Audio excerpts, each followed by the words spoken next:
sampai capek-capek bikin konten supaya pencitraan. Syahwat atau bukan? Syahwat, supaya dipuji, disanjung. Ini hati-hati, ini penyakit.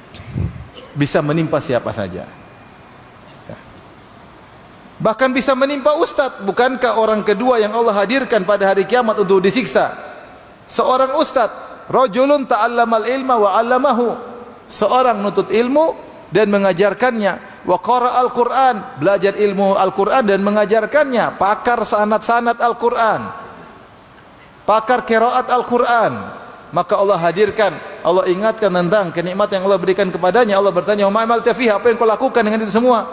Kata dia, "Qara'tu fikal Qur'an." Aku baca Quran, ngajarin karena engkau. Kata Allah, "Kadzabta."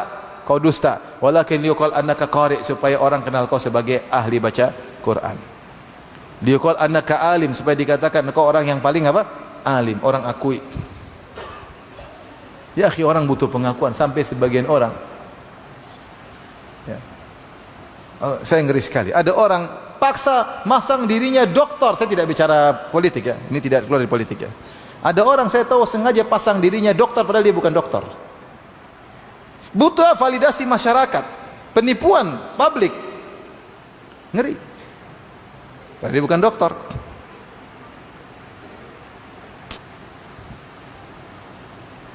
Sampai ada yang nekat mau dapat profesor, mungkin dari universitas abal-abal, nekat. Buat apa? Untuk validasi. Kenapa itu syahwat? Syahwat untuk diagungkan oleh masyarakat, syahwat. Jangan disepelekan, ini syahwat bahaya. Kalau tidak kita patahkan dari awal, akan tumbuh dalam diri kita sedikit demi sedikit. Semakin disanjung, semakin ingin melayang terbang. Lihat ustadz ini masuk neraka. Kenapa? Dia ngajarin Quran supaya dikatakan dia ahli baca Quran. Maksud saya bukan berarti ini bukan penyakit biasa. Sampai yang terjatuh di dalamnya adalah juga para dai, para ustadz. Makanya saya maksudnya ya itu mungkin ijtihad masing-masing, tapi sebagian dai manajemennya benar-benar manajemen artis. Jadi semua aktivitasnya diketahui, karena namanya orang kan pengen tahu artis lagi ngapain. Lagi perbaiki ini, lagi ini. Yang saya tidak tahu itu semua dari guru-guru saya, tidak pernah melakukan demikian. Dan saya tidak pernah baca buku dalam salafus saleh seperti itu. Dia bilang, "Ustaz kan boleh-boleh saja." Iya, tapi hati berat. Sehingga bukan cuma ilmu yang ditampilkan, tapi kepribadian ustaz sehingga dia menjadi tokoh yang wow. Apalagi didukung oleh tim-timnya yang kemudian menjadikan dia wow. Saya hanya sekedar menyampaikan suara hati saya, semoga kita tidak demikian. Karena itu penyakit. Sampai kalau dia berjalan 5 orang shouting, subhanallah.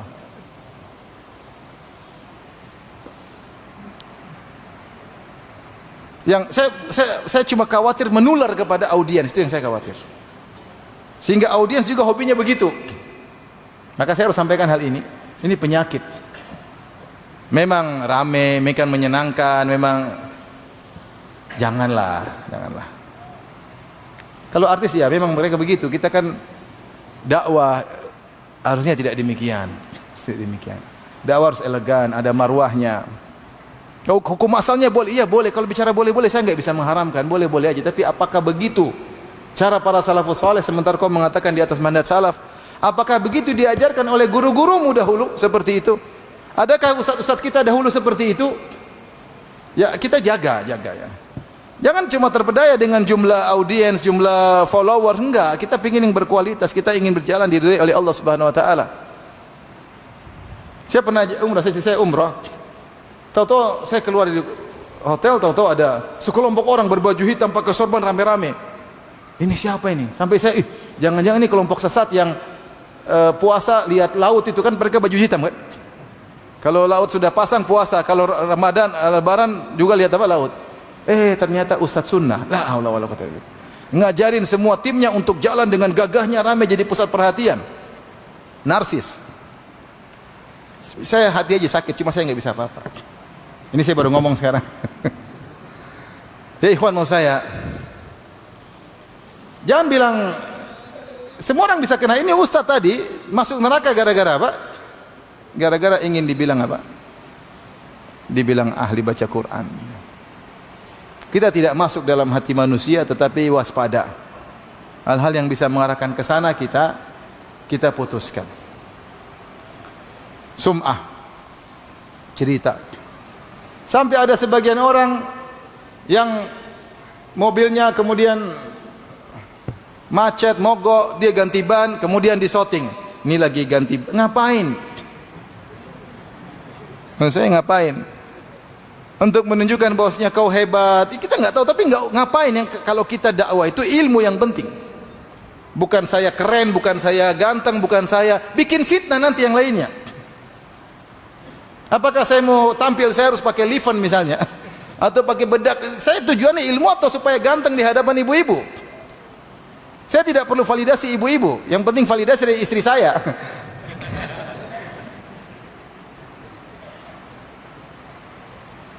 Ilmu, yang penting ilmu. Saya dulu pernah mengisi di salah satu stasiun TV beneran. Ustaz pakai, enggak. Ustaz pakai, mungkin dia bilang supaya pencahayaan. Enggak. Saya udah ganteng, saya enggak cantik, saya ganteng. Nanti kalau gitu tambah jadi cantik, bukan ganteng lagi. Kan laki-laki ganteng, enggak ada laki-laki cantik. Oh saya, kita bukan artis. Rasulullah bersabda, al-badadatu minal iman. Kesederhanaan biasa. Rasulullah terkadang jalan tidak pakai sendal. Bukan pencitraan, untuk menunjukkan agar kita tidak terpesona dengan dunia. Kita ini sedang berdakwah, mengingatkan orang kepada akhirat, bukan untuk membuat mereka fokus pada dunia. Bukan.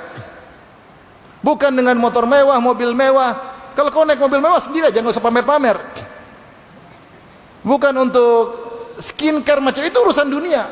Kita bicara agama.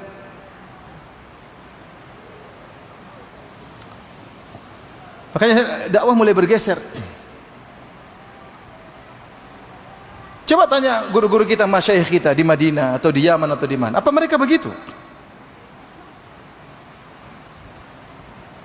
Maka ikhwan, maksud saya tidak menganjurkan antum ikut dukungan, tidak usah mendukung. Ya silakan. Kalau saya khawatir dakwahnya seperti itu. Jadi pusatnya lagi bukan ilmiahnya lagi, tapi keren-kerenan penampilan dan lain-lainnya ya. Yang di luar daripada esensi dakwah sunnah. Yang kalau nanti ujung-ujungnya masalah niat, bahaya. Niat bahaya.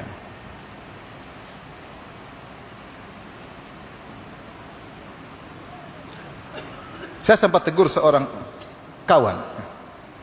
Dia duduk kemudian dikerumuni ibu-ibu pada ketawa-ketawa, pada foto-foto. Malu, saya bilang, malu. Kita ini bukan artis yang dilihat oleh ibu-ibu, foto-foto kemudian malu. Ngapain mejeng di depan ibu-ibu? Ya ibu-ibu ngapain ya? Mejeng depan antuna sekalian. Apa manfaatnya? Ngapain? Tidak semua yang kita lakukan ikut ke selera audiens. Kita ini tugasnya mendidik mereka, bukan mereka mengatur kita supaya sesuai dengan keinginan mereka. Cari keridhaan Allah, kita bukan cari keridhaan audiens. Tentu dengan elegan, dengan ilmu. Saya takut dakwah bergeser. Taib yang berikutnya apa? Ini yang paling berat buat kita semua ya, yang bergerak dalam bidang agama, dalam bidang dakwah. Iradatud dunya bi amalil akhirah. Cari dunia dengan amalan apa? Akhirat. Menjadikan dakwah sebagai sumber mencari apa? Dunia. Ini peringatan kita melihat dakwah para nabi ya. Dakwah para nabi. Ini saya bukan omong kosong. Saya pernah ngisi suatu instansi. Kemudian ditanya, Ustadz minta berapa? Yang ditanya bukan saya tapi asisten. Kenapa Mbak tanya begitu? Kemarin ada Ustadz Fulan pasang tarif 15 juta. Saya bilang kok sedikit. Bayangkan 15 juta cuma kajian 1 jam. Itu Ustadz sunnah, ngaku sunnah. Ternyata ada. Jadi ini kita bicara bukan menghayal ya. Saya pernah ngisi juga di suatu instansi, mereka ngundang bukan ustadz sunnah. Ternyata duit mereka kurang, gak cukup. Akhirnya udah undang ustadz Firanda aja, lebih murah kali. Ternyata pasang tarif mahal sekali. Kalau ustadz non sunnah oke lah ya. Kalau ustadz sunnah pasang tarif itu ada ternyata. Sekarang saya bacakan dakwah para nabi. Ya saya ini menegur diri saya sendiri ya. Menegur diri saya sendiri. Apa kata Nabi Nuh alaihissalam? Dari Nabi Nuh, ya qaumi la as'alukum alaihi mala in ajriya illa 'ala Allah. Wahai kaumku, aku tidak pernah minta harta dari kalian. Pahalaku dari Allah Subhanahu wa taala. Nabi Hud berkata, ya qaumi la as'alukum alaihi ajran in ajriya illa ala alladhi fatarani. Wahai kaumku, aku tidak minta dari kalian upah, sungguhnya upahku di sisi Allah Subhanahu wa taala. Wa ma as'alukum alaihi min ajrin in ajriya illa ala rabbil alamin. Ini perkataan yang sama diucapkan oleh Nabi Nuh, Nabi Hud, Nabi Saleh, Nabi Syuaib. Ya kaumku, aku tidak minta upah dari kalian, sungguhnya upahku di sisi Allah Subhanahu wa taala. Fama as'alukum min ajrin fahuwa lakum. Katakanlah, kul ma as'alukum min ajrin fahuwa lakum. Katakanlah wahai Muhammad dalam surat Sabah kalau tidak salah. Kalau aku minta harta dari kalian, saya kembalikan kepada kalian. Aku tidak pernah minta dari kalian. Sampaikan kepada mereka terang-terangan. Kalau aku pernah minta, aku kembalikan kepada kalian. Tidak pernah minta. Rasulullah dikasih hadiah, tapi Rasulullah tidak pernah apa? Minta. Apa kata dalam surat Yasin? Ya qaumi ittabi'ul mursalin, wahai kaumku ikutilah para rasul. Ittabi'u man la yas'alukum ajran wa hum muhtadun. Ikutlah kepada para rasul yang tidak pernah minta upah kepada kalian dan mereka mendapat hidayah. Jadi kita sebagai panitia juga menjaga marwah ini agar kita berjalan di atas jalan para rasul. Jangan kemudian dakwah ini seperti industri. Jangan ikhwan. Benar, di balik itu ada orang-orang io-io yang mencari duit, yang mungkin juga diarahkan oleh sebagian ustadznya. Kalau ada saudara kita, ustadz kita yang salah, kita tegur. Jangan kita malah mendukung. Jangan kita mendukung. Jangan terpesona dengan oh rame, oh ini mewah. Enggak. Kita cari ridha Allah Subhanahu wa taala. Kalau ada ustadz, saya sempat ditanya kemarin di sekolah. Ustadz ini kemarin undang ustadz, saya mau tanya ini kemarin kita undang ustadz, dia kasih tarif. Saya bilang jangan undang lagi. Jangan undang. Dia suka minta tarif di mana-mana.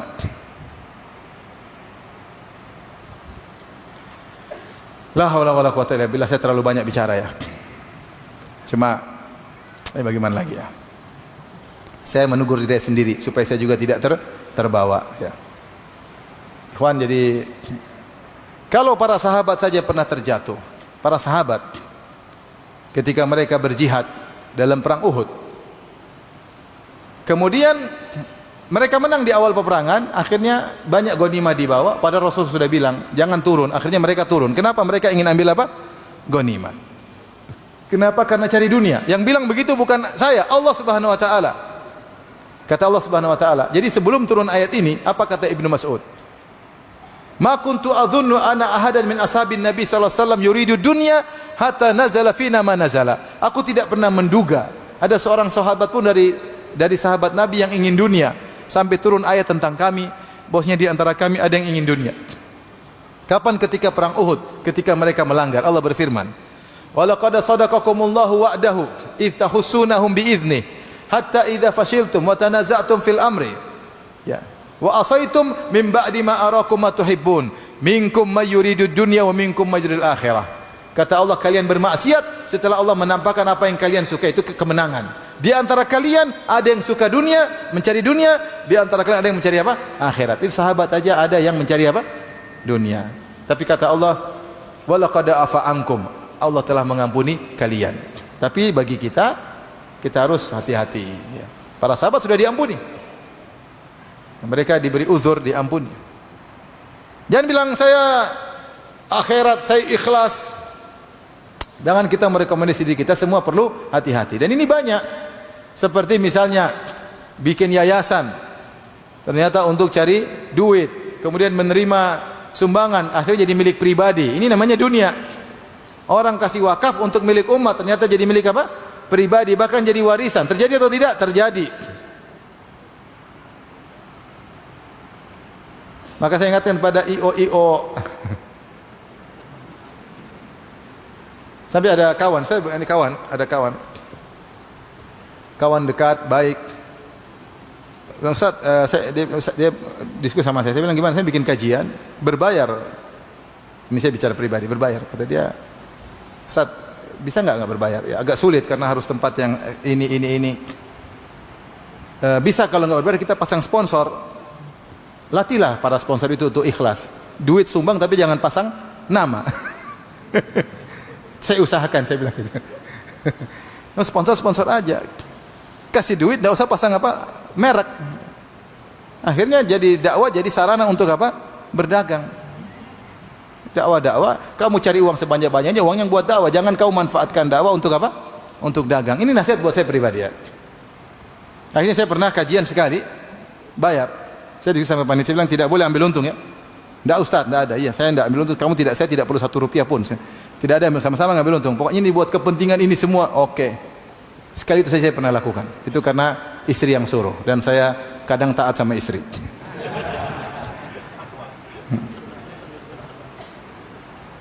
Setelah itu saya mulai berubah. Saya bilang janganlah. Coba saya buat panitia-panitia. Kita kan banyak donatur. Ya. Mereka juga duit ngapain disimpan banyak-banyak. Sudah. Kalau ada ini bikin aja, kalau nggak bisa di tempat eksklusif di masjid juga luar biasa ya. Kalau mau ada tempat ada yang bayarin enggak apa-apa, alhamdulillah ternyata bisa berjalan. Saya sudah di 4 kota, gratis semua di tempat yang eksklusif. Ada yang semua mereka senang. Tidak ada sponsor sedikit pun, sponsor keluar duit, enggak ada pasang label. Kita ajarin audiens kita untuk ikhlas. Ajarin mereka untuk apa? Ikhlas. Jangan kita ngajarin mereka semakin jauh daripada keikhlasan, jadi kena penyakit hati. Contoh misalnya, ada audiens kita yang mungkin punya amal soleh yang luar biasa. Tidak usah kita bikin konten. Lihat si fulan bangun ini untuk janda, anak yatim. Kasihan dia kan? Kasihan nggak? Kasihan dia, hatinya belum tentu kuat. Kita aja sudah ustadz belum tentu ikhlas, masih pingin dipuji. Ini apalagi baru hijrah. Kasihan dia, jangan jadikan dia korban. Ternyata kita juga numpang tenar dengan konten dia. Repot. Maksudnya dakwah harus kita perhatikan ya. Kalau ada hal-hal yang meragukan, yang bisa tidak pas, bisa merusak hati kita, mending kita jauhi. Kita susah ikut salafus salaf, tapi kita berusaha. Dulu para salaf, kalau dia beli barang terus ketahuan sama orangnya, kamu si fulan ya, saya kasih korting, dia nggak jadi beli. Bukan kalau sebagian kita harga ustadz ya. Dulu dikasih korting dia tidak mau.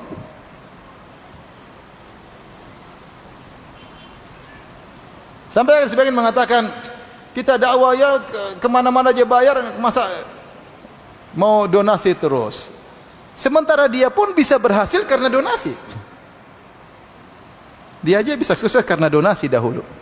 Sekarang dia bilang anti donasi. Ya kalau donasi baik, terarah, yang penting amanah. Daripada minta-minta uang sama audiens. Jualan. Ustadz jadi jualan. Saya pernah diundang juga, ya, saya terlalu banyak bicara ya. Mohon maaf ya.